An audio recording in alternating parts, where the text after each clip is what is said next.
प्यारे विद्यार्थियों, हिंदी व्याकरण की कक्षा में आप सभी का स्वागत है। बच्चों, आज हम जो है क्रिया के सभी भेदों की विस्तृत जानकारी शुरू करने जा रहे हैं। तो जैसा कि आपने क्रिया के अनेक आधारों पर भेदों की जानकारी प्राप्त की थी, तो आज हम जो शुरू करने जा रहे हैं, तो पहला भाग है कर्म एवं अर्थ के आधार पर क्रिया के भेद। जैसा कि मैंने आपको पहले परिचय में बता दिया था कि कर्म एवं अर्थ के आधार पर क्रिया के दो भेद होते हैं, अकर्मक क्रिया और सकर्मक क्रिया। आज हम इन दोनों क्रियाओं की पूर्ण जानकारी प्राप्त करेंगे। तो सबसे पहले कर्म एवं अर्थ के आधार पर क्रिया का जो भेद होता है वो होता है अकर्मक क्रिया। उसके बारे में जानेंगे। तो देखिए उसकी क्या परिभाषा होती है कि क्रिया का व्यापार कर्ता तक ही सीमित रहता है। क्रिया का व्यापार कर्ता तक ही सीमित रहता है तथा जिसके साथ कर्म प्रयुक्त नहीं होता, वाक्य में कर्म प्रयुक्त नहीं होता, वहां अकर्मक क्रिया होती है। जैसे राम लिखता है, गीता हंसती है, प्रकाश सो रहा है, छात्र पढ़ रहे हैं। एक साधारण सा पहचान करने का तरीका मैं आपको बता देता हूं कि अगर कोई प्रश्न क्या से शुरू करते हैं और उसका जवाब मिल जाता है तो क्रिया सकर्मक होती है, और जवाब नहीं मिलता है तो क्रिया अकर्मक होती है। जैसे राम लिखता है, क्या लिखता है हमें इसका पता नहीं चल रहा है, तो क्रिया अकर्मक है। और राम लिखता है, अगर इसका जवाब हमें मिल जाता है कि जैसे पत्र लिखता है, तो वाक्य में पत्र आ गया तो सकर्मक क्रिया होती है। तो क्या का जवाब नहीं मिलता है, प्रश्न में क्या से शुरू करके कोई भी प्रश्न करते हैं, क्या लिखता है, क्या खा रही है, उसका जवाब हमें नहीं मिलता, तो ये मान लीजिए कि वाक्य जो है वो अकर्मक क्रिया का है। अब अकर्मक क्रिया के दो भेद किए गए हैं, पूर्ण अकर्मक क्रिया और दूसरी अपूर्ण अकर्मक क्रिया। तो सबसे पहले पूर्ण अकर्मक क्रिया, जहां वाक्य में कर्म का बिल्कुल अभाव रहता है, जहां वाक्य में कर्म का बिल्कुल अभाव रहता हो, किंतु क्रिया इतनी प्रबल होती है कि कर्म के न होने पर भी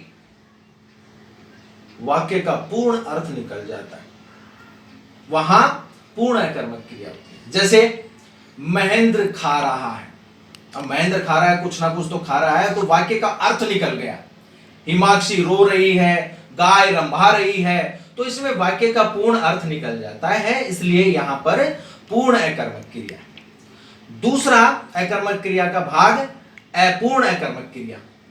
ऐसे वाक्यों में कर्म का बिल्कुल अभाव पाया जाता है, परंतु कर्ता से सीधा संबंध रखने वाले ऐसे शब्दों का प्रयोग किया जाता है जिनमें कर्म तो नहीं होता, जिनमें कर्म तो नहीं होता, लेकिन कर्म के होने का भ्रम उत्पन्न होता है, कर्म के होने का भ्रम उत्पन्न होता है।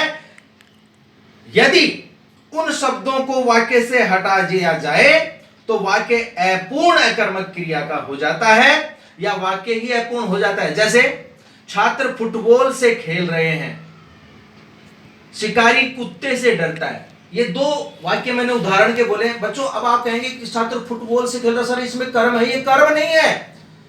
छात्र फुटबॉल से खेल रहे हैं तो यहां कर्म नहीं है। अगर इसको हम हटा देंगे, फुटबॉल को हटा देंगे, तो वाक्य पूर्ण अकर्मक का हो जाएगा। शिकारी कुत्ते से डरते हैं तो कुत्ते को हटा देंगे, कुत्ते से हटा देंगे, शिकारी डरता है, तो वाक्य पूर्ण अकर्मक का हो जाएगा। इस तरह से ये अकर्मक क्रिया के दो भेद हैं। अब हम पढ़ेंगे सकर्मक क्रिया। परिभाषा देखिए, जिस वाक्य में कर्ता द्वारा किए गए कार्य का फल, जिस वाक्य में कर्ता द्वारा किए गए कार्य का फल या परिणाम कर्ता पर न पड़ करके सीधा कर्म पर पड़ता है, वह सकर्मक क्रिया होती है। दूसरी परिभाषा भी बता देता हूं कि क्रिया का व्यापार कर्ता के साथ साथ कर्म को भी प्रभावित करता है। क्रिया का व्यापार कर्ता के साथ साथ कर्म को भी प्रभावित करता है, उसे सकर्मक क्रिया कहते हैं। अर्थात वाक्य में क्रिया के साथ कर्म प्रयुक्त होता है, उसे सकर्मक क्रिया कहते हैं।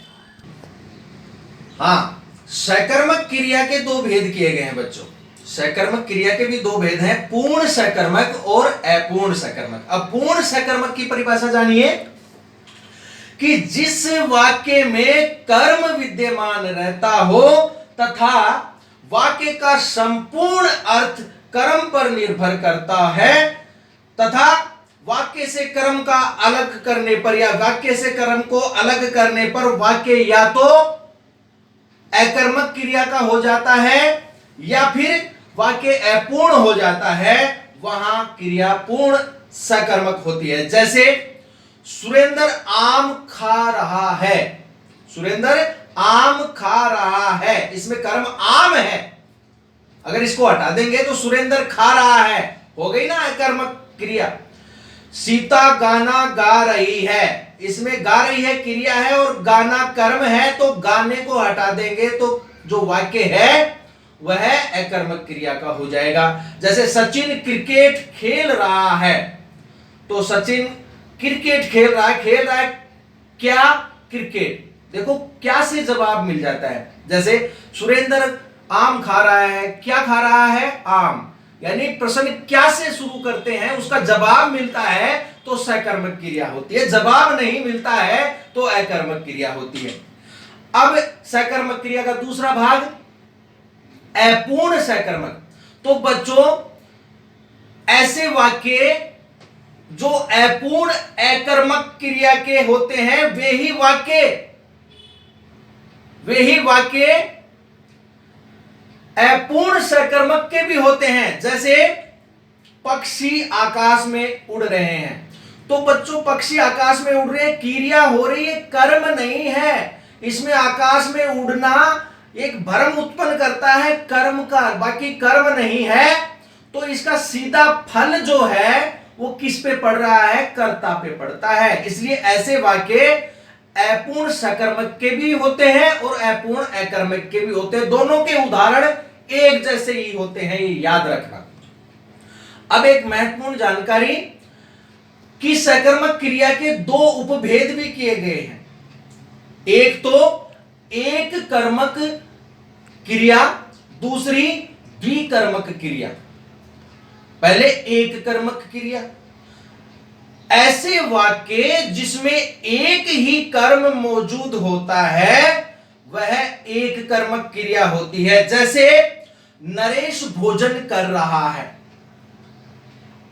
अब भोजन करने का कार्य या क्रिया हो रही है तो कर्म क्या है? भोजन, एक ही कर्म है, तो यहां एक कर्मक क्रिया हो गई।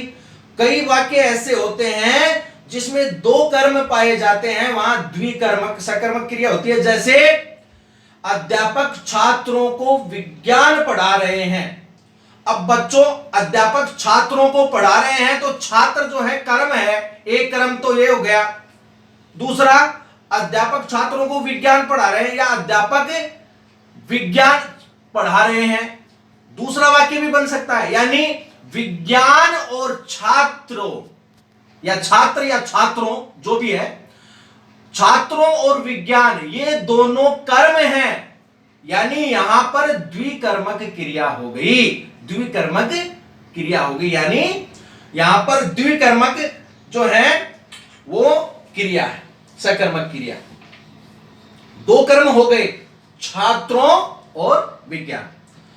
तो बच्चों आज की कक्षा में हम जो हैं वो कर्म और अर्थ के आधार पर क्रिया के जो दो भेद होते हैं, अकर्मक क्रिया और सकर्मक क्रिया, उसकी पूर्ण जानकारी हमने प्राप्त की। रचना एवं प्रयोग के आधार पर अगली कक्षा में प्राप्त करेंगे, जिसके बारे में मैंने बता दिया था। उसके 8 भेद होते हैं, उसकी थोड़ी लंबी चलेगी क्लास।